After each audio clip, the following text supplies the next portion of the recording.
আজকে আমি অন্য দিনের মতো আবার একটি নতুন টপিক নিয়ে আপনাদের সামনে এসেছি। আজকে যে টপিকটা নিয়ে আলোচনা করব সেটি হলো যে রাগের পরবর্তী সময়ে আমাদের শরীরে এবং মনের দিক থেকে কী পরিবর্তনগুলি আমরা দেখতে পাই, অর্থাৎ আমাদের মেন্টালি অ্যান্ড ফিজিওলজিক্যালি আমাদের শরীরে কী কী চেঞ্জেসগুলো ঘটে সেগুলো আজকে আলোচনা করব। এই একই টপিকের ওপর একটি অন্য ভিডিও আপনাদের আছে, সেই ভিডিওটি আপনারা যদি কেউ দেখে না থাকেন তাহলে ডেসক্রিপশন বক্সে তার ভিডিও লিঙ্ক আছে, আপনারা দেখে নিতে পারেন।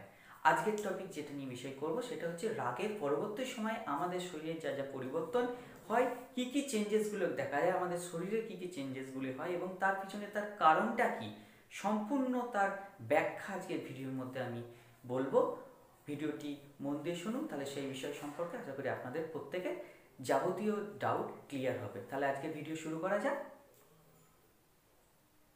হ্যাঁ, আজকে আমরা যে বিষয়টি নিয়ে আলোচনা করব বলেছি, আজকের টপিক হলো যে রাগের পরবর্তী সময়ে আমাদের শরীরের মধ্যে কি কি পরিবর্তনগুলো আমরা দেখতে পাই, সেই পরিবর্তনগুলি এক এক করে আমি প্রথমে আলোচনা করব।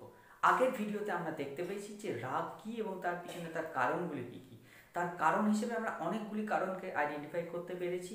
সেই কারণগুলোর পিছনে তার কারণটা কি, যে কেন রাগ করি, অর্থাৎ আমাদের মধ্যে হঠাৎ পরিবর্তনটা কেন হয়, আমি হঠাৎ কেন রেগে গেলাম, তার কারণটাই আজকে আমরা দেখব। প্রথমে যে জিনিসটা দেখতে হবে, আমরা জানি আমাদের প্রত্যেকে আমরা জানি যে আমাদের ব্রেন একটি স্বয়ংক্রিয় অংশ, যেটা অটোমেটিকভাবে আমাদের শরীরের বিভিন্ন অঙ্গ প্রত্যঙ্গগুলিকে সাথে সাথে আমাদের বিভিন্ন ধরনের কার্যকারিতাকে নিয়ন্ত্রণ করে। তাহলে আমরা প্রতিনিয়ত ব্রেনের মধ্যে এই বিভিন্ন ধরনের সিগন্যাল আসছে, পরিবেশ থেকে বিভিন্ন ধরনের নির্দেশ আসছে, সমস্ত সিগন্যাল ব্রেনের মধ্যে পৌঁছাচ্ছে এবং ব্রেন সেটাকে নিয়ন্ত্রণ করছে। ব্রেনের কোন অংশ নিয়ন্ত্রণ করে না, এইগুলি ব্রেনের সাধারণত সেরিব্রাল কর্টেক্স অংশ নিয়ন্ত্রণ করে। এই সেরিব্রাল কর্টেক্সকে বলা হয় ব্রেনের গুরু মস্তিষ্ক, আমরা বাংলায় যেটাকে বলি। সেরিব্রাল কর্টেক্স সাধারণত আমাদের বিভিন্ন ধরনের জাজমেন্টকে নিয়ন্ত্রণ করে, আমাদের বিভিন্ন ধরনের অ্যাক্টিভিটিকে নিয়ন্ত্রণ করে, আমরা বিভিন্ন ধরনের যে ডিসিশন নেব সেই ডিসিশনগুলোকে নিয়ন্ত্রণ করে আমাদের সেরিব্রাল কর্টেক্স। এই সেরিব্রাল কর্টেক্স হলো একটা এমন জায়গা বা এমন ক্ষেত্র ব্রেনের মধ্যে যেটা বিভিন্ন ধরনের ডিসিশন নেওয়ার ক্ষেত্রে গুরুত্বপূর্ণ ভূমিকা নেয়, অর্থাৎ কোনটা আমি কাজটা ভালো কোনটা খারাপ, এই যে তার গুণাগুণটা বিচার করার কাজটাই করে দেয় সেরিব্রাল কর্টেক্স। তাহলে সেরিব্রাল কর্টেক্সের মধ্যে কি আসে না, পরিবেশ থেকে বিভিন্ন ধরনের নির্দেশগুলি আসে, বিভিন্ন ধরনের সিগন্যালগুলো সেরিব্রাল কর্টেক্সে আসে এবং সেরিব্রাল কর্টেক্সের মধ্যে পৌঁছায় কার দ্বারা না, ব্রেনের আরেকটি গুরুত্বপূর্ণ অংশ আছে লোয়ার পার্টে, তার নাম হচ্ছে লিম্বিক সিস্টেম। এই লিম্বিক সিস্টেমের মাধ্যমে ব্রেনে সেরিব্রাল কর্টেক্সের মধ্যে ইনফরমেশনগুলি আস্তে আস্তে প্রেরিত হয় এবং এর মাধ্যমে বিভিন্ন অংশের বিভিন্ন স্নায়ুর মাধ্যমে বিভিন্ন মাসেলকে নিয়ন্ত্রণের দ্বারা আমরা বিভিন্ন কাজগুলো করে থাকি। তাহলে সেরিব্রাল কর্টেক্সের আরেকটি অংশ আমরা কি পেলাম না, লিম্বিক সিস্টেম। এই লিম্বিক সিস্টেমের একটি গুরুত্বপূর্ণ অংশের নাম হলো অ্যামিগডালা। অ্যামিগডালা হলো একটি গুরুত্বপূর্ণ অংশ যেটা সেরিব্রাল কর্টেক্সের লিম্বিক সিস্টেমের সাথে এর অংশ। তাহলে লিম্বিক সিস্টেমে একটি গুরুত্বপূর্ণ অংশ পেলাম কি না, অ্যামিগডালা। এই অ্যামিগডালাকে বলা হয় ইমোশনের, আমাদের সকল প্রকার ইমোশনের স্টোর হাউস। স্টোর হাউস কেন বলি, আমাদের বিভিন্ন ধরনের জিনিসপত্র যেখানে আমরা স্টোর করে রাখি, তাহলে আমাদের ইমোশনগুলোকে স্টোর করে রাখা হয় এই অ্যামিগডালার মধ্যে। অ্যামিগডালা আমাদের ইমোশনটাকে কন্ট্রোল করে, মানে নিয়ন্ত্রণ করে। আমরা কোন ক্ষেত্রে কোন কাজটা করব তার নিয়ন্ত্রণ করার কাজটাই হচ্ছে অ্যামিগডালা। আমরা একটা ঘটনা জানি যে আমরা কোনো ক্ষেত্রে আমরা দেখা যাচ্ছে যে রাস্তায় চলতে গিয়ে যদি কোনো কারণে সামনে যদি কোনো একটা বিপদ ঘটে, আমি কি করি, হয় আমি যদি সাহসী হয় সেই বিপদটাকে আমি ফেস করব, মানে বিপদটার মধ্যে আমি এগিয়ে যাব। যদি সাহসী না হই আমি সেখান থেকে পিছু হটে ব্যাক করব। তাহলে এই দুটি কাজ আমি করে থাকি। তাহলে আমার সামনে যদি আমার প্রতিপক্ষ এসে আমাকে অ্যাটাক করে, আমি হয় তাকে কি করব না, তাকে অ্যাটাক করব, তার অ্যান্সারে তাকে অ্যাটাক করতে পারি, কিন্তু যদি আমি সাহসী না হয় তাকে আমি ডিফেন্স করব বা সেখান থেকে আমি ব্যাক করব, এই দুটি ঘটনা ঘটতে পারে। তাহলে এই যে ঘটনাটা আমরা দেখতে পাই এটাকেই আমরা বলবো সাইকোলজির ভাষায় এটাকেই বলা হয় ফাইট অর ফ্লাইট। তাহলে ফাইট অর ফ্লাইট বলতে আমি কোনো একটা সিচুয়েশনের মধ্যে যদি পড়ি তাহলে হয় আমি সিচুয়েশনটার মধ্যে এন্টার করে সিচুয়েশনটাকে আমি বুঝে সেই সিচুয়েশনটাকে আমার সাথে আমি ফাইট করব, অর সেই সিচুয়েশনটাকে আমি ব্যাক করব। তাহলে এই ঘটনাটাকে আমরা বলছি ফাইট অর ফ্লাইট। তাহলে এই ফাইট এবং ফ্লাইট এই ঘটনাটাকে নিয়ন্ত্রণ করছে কে না অ্যামিগডালা। অ্যামিগডালা অনেকটা সেন্টার, কানেকটিভ সেন্টারের মতো, যেখানে পরিবেশ থেকে বিভিন্ন সিগন্যাল অ্যামিগডালার থ্রু পাস করে কোথায় না সেরেব্রাল কর্টেক্সে। তাহলে অ্যামিগডালা হচ্ছে একটা কানেকশন পয়েন্ট। এই কানেকশন পয়েন্টের মাধ্যমে বিভিন্ন সিগন্যাল সেরেব্রাল কর্টেক্সে পৌঁছায় থ্রু লিম্বিক সিস্টেম। তাহলে অ্যামিগডালা একটা জয়েন্ট বা কানেকশন পয়েন্ট। এই অ্যামিগডালার মানে কোনো সিগন্যাল যদি পরিবেশ থেকে আসে, যে আমি যা কিছু দেখতে পাচ্ছি, যা কিছু ঘটনা পরিবেশ থেকে যে আমি ঘটনা আসছে সমস্ত কিছু অ্যামিগডালার থ্রু যাচ্ছে। তাহলে এই রেসপন্সটা অ্যামিগডালার থ্রু কোথায় যাচ্ছে না সেরিব্রাল কর্টেক্সে। সেরিব্রাল কর্টেক্স ঠিক করে দিচ্ছে সেই ঘটনার পিছনে আমাকে কি কাজ করতে হবে, হয় ফাইট করতে হবে না ফ্লাইট করতে হবে।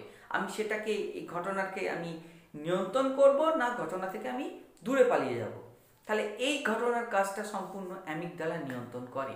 কিন্তু কোনো কোনো সময় দেখতে পাওয়া যায় যে অ্যামিগডালাকে বাইপাস করে কোনো সিগন্যাল চলে যাচ্ছে সেরিব্রাল কর্টেক্সে যেতে পারছে না, অর্থাৎ অ্যামিগডালার মধ্যেই রয়ে যাচ্ছে।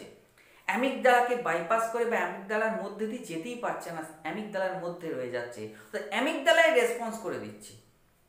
এই সময় যেটা হয় না অ্যাঙ্গারের সৃষ্টি, এক্ষেত্রে অ্যাঙ্গার সৃষ্টি হচ্ছে। অ্যাঙ্গার হলে কি হয়, সাধারণত দুটো জিনিস হতে পারে, বডি দুধরনভাবে রেসপন্স করে অ্যাঙ্গারের ক্ষেত্রে। এক হলো ফিজিওলজিক্যালি, আর এক হলো তার হরমোনাল চেঞ্জেসের মাধ্যমে, অর্থাৎ দৈহিক কিছু পরিবর্তনের মাধ্যমে এবং হরমোনগত কিছু পরিবর্তনের মাধ্যমে। প্রথমে হরমোনগত কী কী পরিবর্তন ঘটে সেগুলো আমি কয়েকটা পয়েন্ট বলবো। অ্যামিগডালার এই ধরনের পরিবর্তনের ফলে প্রথম যেটা ঘটে সেটা হচ্ছে আমাদের ব্রেনের হাইপোথ্যালামাস স্টিমুলেট করছে।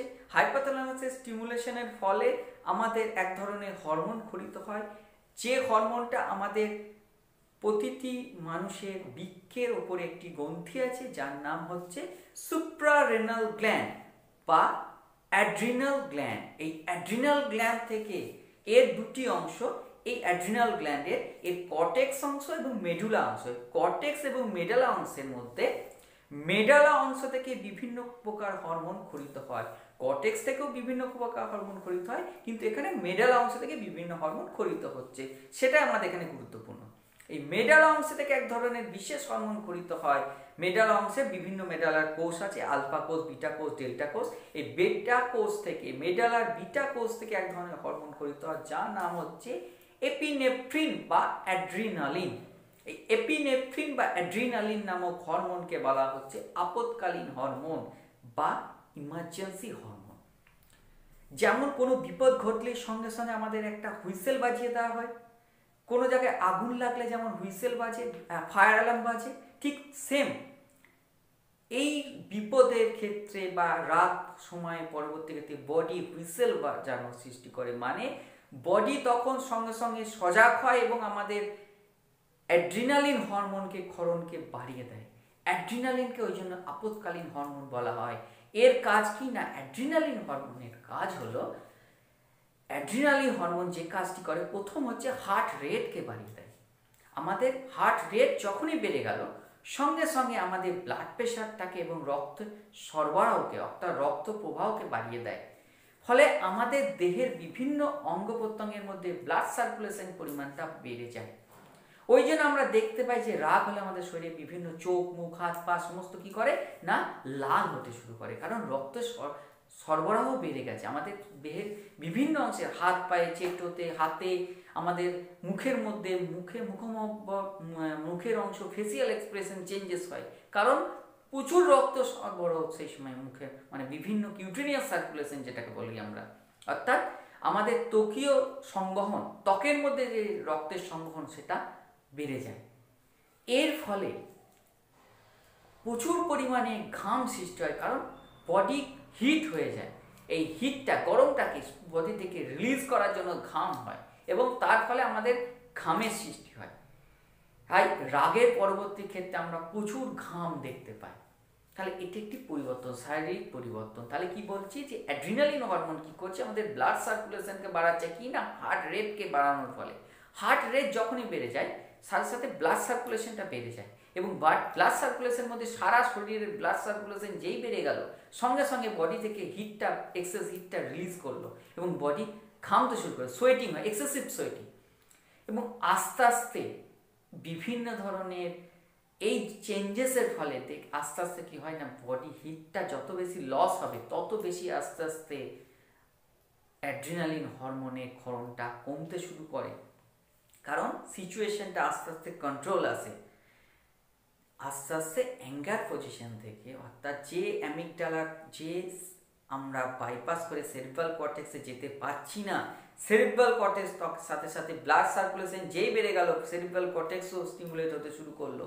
এই যে সেরিব্রাল কর্টেক্স স্টিমুলেট হচ্ছে সাথে সাথে সেরিব্রাল কর্টেক্স কি করছে না, জাজমেন্ট সেন্টার, আমি বলেছি সেরিব্রাল কর্টেক্স আমাদের বিভিন্ন ধরনের ডিসিশনটাকে নিয়ন্ত্রণ করে, বিভিন্ন ধরনের ডিসিশন নিতে সাহায্য করে। তাহলে সেরিব্রাল কর্টেক্স আমাদের বিভিন্ন ডিসিশন নেয় এবং আমাদের আস্তে আস্তে, অর্থাৎ কোনটা ভালো, আমি যে কাজটা করছি, রাগ করছি, সেটা কি আমার ভালো না খারাপ, এই কাজটা নিয়ন্ত্রণ করছে তখন সেরিব্রাল কর্টেক্স। সেরিব্রাল কর্টেক্স তখন সেটাকে নিয়ন্ত্রণে আনে আর আস্তে আস্তে বডি আবার নর্মাল কন্ডিশনে ফিরতে শুরু করে। তাহলে আমরা তার পিছনে দেখলাম যে আমাদের শরীরে রাগ হওয়ার সময় কি কি পরিবর্তনগুলি ঘটছে শরীরের মধ্যে, এটা আমরা খুব সংক্ষেপে আলোচনা করলাম। আরেকটা বিষয় এখানে আমি আলোচনা করব ছোট্ট কয়েকটা পয়েন্টের মাধ্যমে, যেটা ডিসকাশন করে দেবো, সেটি হলো যে আমরা রাগ থেকে কিভাবে নিজেকে দূরে সরাতে পারি, যে কি কি কারণে আমরা রাগটাকে নিয়ন্ত্রণ করতে পারি।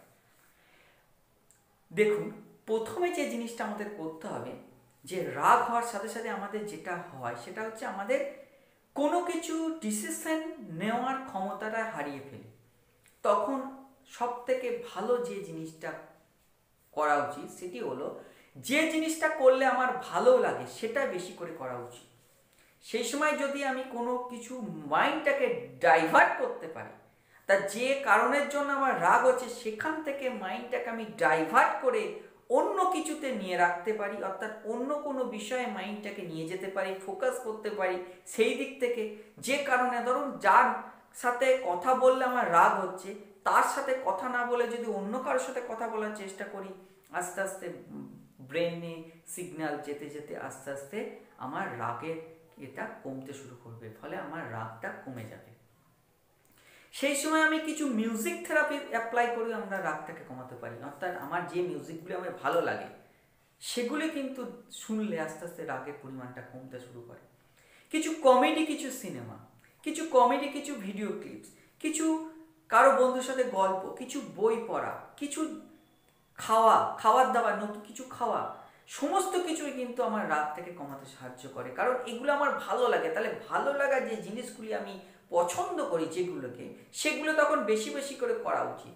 এর ফলে কি হবে, যে অপছন্দের জিনিসটা থেকে পছন্দের জিনিসের দিকে মাইন্ডটা ডিস্টার্ব না হয়ে মাইন্ডটাকে সেই দিকে ডাইভার্ট হবে, ফলে আস্তে আস্তে রাগটা কমতে শুরু করবে। আর একটা কথা কি, যারা বেশি তাড়াতাড়ি রেগে যায় তারা তাড়াতাড়ি ঠান্ডা হয়ে যায়, কারণ তাদের যত তাড়াতাড়ি তারা বেশি রাগ করে তত তাড়াতাড়ি তাদের রাগ থেকে মাইন্ডটা ডাইভার্ট হতে তত বেশি সময় নেয় না, খুব কম সময় নেয়। তাহলে আজকে আমরা রাগের পরবর্তী সময়ে শারীরিক যে পরিবর্তনগুলি হয়, তার ফলে ব্রেনের কি পরিবর্তন হয়, শরীরের কি পরিবর্তন হয়, কি কি চেঞ্জেসগুলো ঘটছে আমাদের শরীরের, হরমোনাল কি কি চেঞ্জেসগুলো ঘটছে, কি কি ফিজিওলজিক্যাল চেঞ্জেসগুলি ঘটছে, সেইগুলো আলোচনা করলাম। আশা করি এখান থেকে তোমাদের কিছু ইম্পর্টেন্স, তোমরা কিছু বিষয়টা সম্পর্কে জানতে পারলে। তাহলে তোমাদের নিশ্চয়ই ভিডিওটি সম্পর্কে তোমাদের যদি কোনো মতামত থাকে অবশ্যই আমাকে জানাবে, এবং তোমরা যদি এই বিষয় সম্পর্কে জানতে চাও তাহলে অবশ্যই বিষয়টা নিয়ে জানাবে। ওকে, তাহলে ভিউয়ার্স, আজকের ভিডিওটি যদি তোমাদের ভালো লেগে থাকে অবশ্যই লাইক করবে। চ্যানেলটি, তোমরা চ্যানেলে যদি নতুন হও তাহলে অবশ্যই চ্যানেলটি সাবস্ক্রাইব করবে। এই ধরনের ভিডিও যদি তোমরা আরও দেখতে চাও অবশ্যই আমাকে কমেন্ট বক্সে জানাও, কমেন্টসে তোমাদের সুন্দর মতামত জানাও। আরও ভিডিও এ ধরনের যদি আমি কোন কোন টপিকে দেখতে পছন্দ করছো সেগুলো অবশ্যই জানাবে। তাহলে আজকের ডিসকাশন এখানেই শেষ করছি। আগামী দিনে আরও কোনো এই ধরনের কোনো ইনফরমেটিভ ভিডিও নিয়ে আসবো আমি তোকে। তাহলে আজকের জন্য এইটুকুই, নেক্সট ভিডিওতে দেখা হচ্ছে।